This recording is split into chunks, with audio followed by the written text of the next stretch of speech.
We're in Perth this morning with Innovate Australia and we're talking climate innovation. We've got some great speakers and a lineup of amazing panel and a really engaged audience today. So stay tuned for what we've got coming.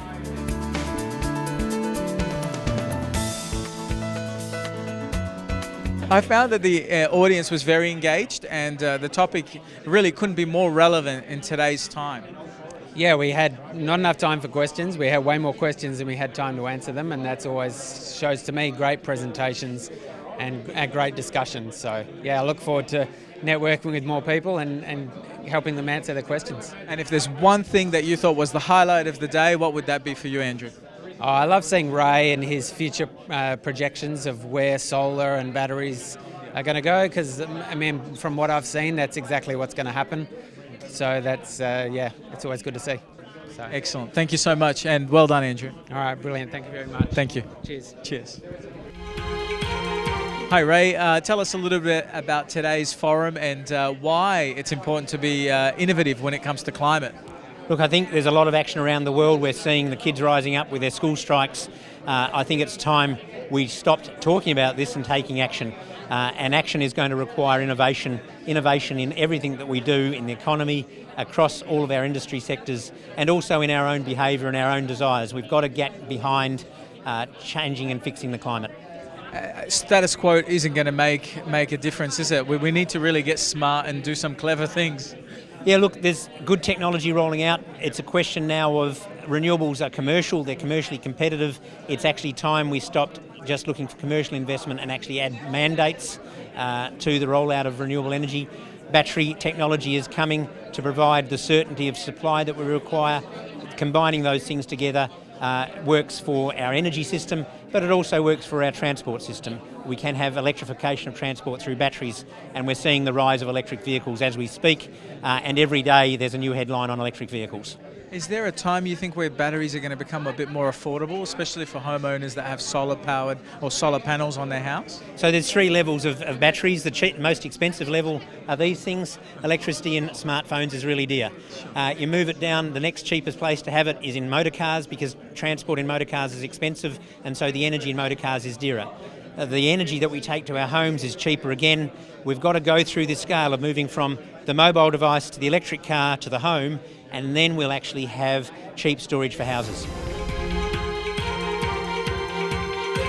Peter, why is this important today? And there was a lot of wonderful topics coming up and even heated discussions, if you like, with the panel. Share with us, what do you take away from it and why it's important? Yeah, look, it's important. I've actually been involved in this area since 90s. Yeah, we participated in early Eco Expo, depending where you're from, how you pronounce it. But that was in Los Angeles, and we done a lot of programs in Los Angeles. Was at the Global Youth Forum on Environment in the United Nations, and so I always believe in sort of doing well by doing good, so that motto.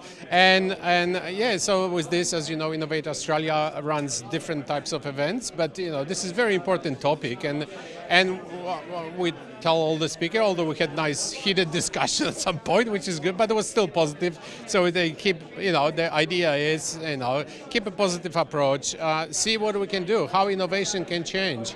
And some examples I was giving, the research around the world, how to split CO2 into carbon and oxygen. It's a very stable molecule, so it doesn't like to be split very much, but then actually there's some couple of universities in Australia actually doing and recovering carbon in flake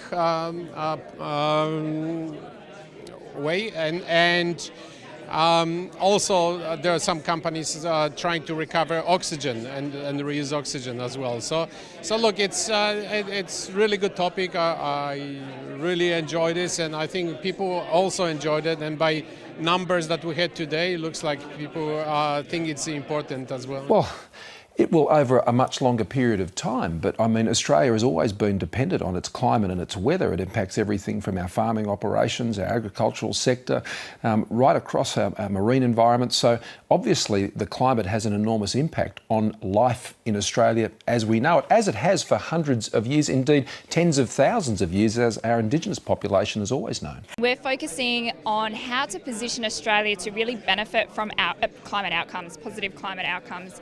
And what we've realised is every scenario when we're looking at creating measurable climate outcomes has its own unique barriers. Some of them are predominantly legislative. Some of them are economical. Some of them to do with, the detail in the supply chain. Some of them are psychological, right? It's about consumer buy-in. So we understand that at every point in every different aspect of this quite broad spectrum that we have to look into, each challenge is going to be unique. And what that means is we as an organisation need to be quite scalable, dynamic, agile, and there isn't going to be a cookie cutter solution.